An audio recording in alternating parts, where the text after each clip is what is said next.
of applause, please. Agape, make some noise. Mothers, come on. I'm here because you gave me the honor to be here today. So mothers, come on, make some noise. I'd like to say a very big thank you, first of all, to Pastor and First Lady.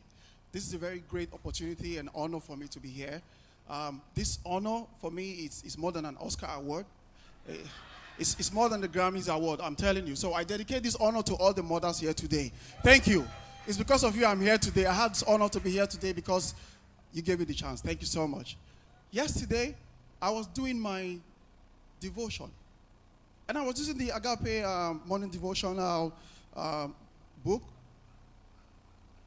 And then the reference, the text in the Bible was from, I think, 2 Timothy chapter 1 and then verse 5. And then he said, Paul was talking about Timothy, and he said, I'm reminded of your sincere faith, which first was in your grandmother Lois and in your mother Eunice. And I'm persuaded it's in you also. And I said, wait, what happened to the grandfather? Okay, maybe he was not there. What about the father? There was no reference made to the grandfather and the father at all. Just the grandmother and the mother. Don't get me wrong. Men do a great job in providing for us. I recognize that fact. But you see, mothers are irreplaceable. Everywhere, anywhere, it doesn't matter the color or the size or the wealth status or educational status, mothers are just irreplaceable. When you go to college, for instance, and then your professor teaches you things like maybe the first laws and second laws of thermodynamics, or maybe you learn the principles of compound interest or the law of gravity. Chances are you could forget some of these things as you grow older. But the life lessons that a mother teaches you, you would never, ever forget them. Never.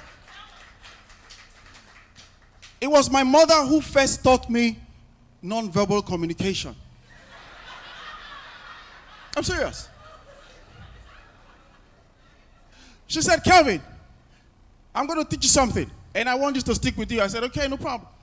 She said, when we go out to anyone's house, and they give you candy or cupcake or anything, do not take it. If they try to put you under a lot of pressure, and it's going to make them look bad if you don't take it, I'll give you a sign. I said, okay, no problem. So one day we went to my uncle's house, and then they loved me there a lot, so they called me cousin. So when we got there, they were excited to see me. So it was a Saturday, so everybody was excited, and then they brought everything they had. They brought out candies and all of that. So the kids, my cousins, were giving me candy, and my mom was there, and their mom was there too. But I couldn't take the candy, and so they talked to their mom, and their mom came out and said, no, you can have it. You can take it, you can have some. But I was looking at my mom, and I didn't know, and then I stretched my hand to take the candy, and suddenly my mom went, my back. She said, my back has been hurting me for a long time. So my uncle's wife was wondering, you have a back pain? She said, yes. You know, this night shift that I do, it makes me to have a terrible back pain. I've been taking all the pain medication, but it would not go. It's a lie. My mom doesn't have no back pain.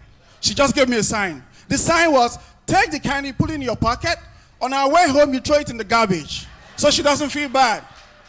So when we got home that day, she was very excited. She said, you did a very good job, and she rewarded me. She now said, but there's a bigger one now. When we go somewhere and there is food, and everyone is eating, and they want you to eat, do not even eat that food at all. Now, this is the sign. Once I start hitting my head like this, like my head is itching, that is the sign. Don't touch that food. You know, when your head is itching, naturally as a man, men will just scratch, but women don't scratch. They do with class. They just go this way. Yeah, I'm listening. Yeah, I can hear. Yeah. So that was the sign. But all through my childhood, we didn't have opportunity to use the sign. Last year, during Thanksgiving, Pastor invited me for dinner, so I went over to Pastor's house. So I was there. There was a lot of food. There was drink. There was everything. So I went to help myself with the food. And then I scooped as much as I wanted, and suddenly, when I was just about to leave, I saw my mom in the corner hitting her head like this. I was like, wait a minute. Mom, how did it get here? Then I suddenly woke up and I realized it was a dream.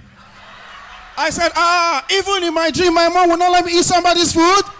Agape, thank you for having me, and happy Mother's Day.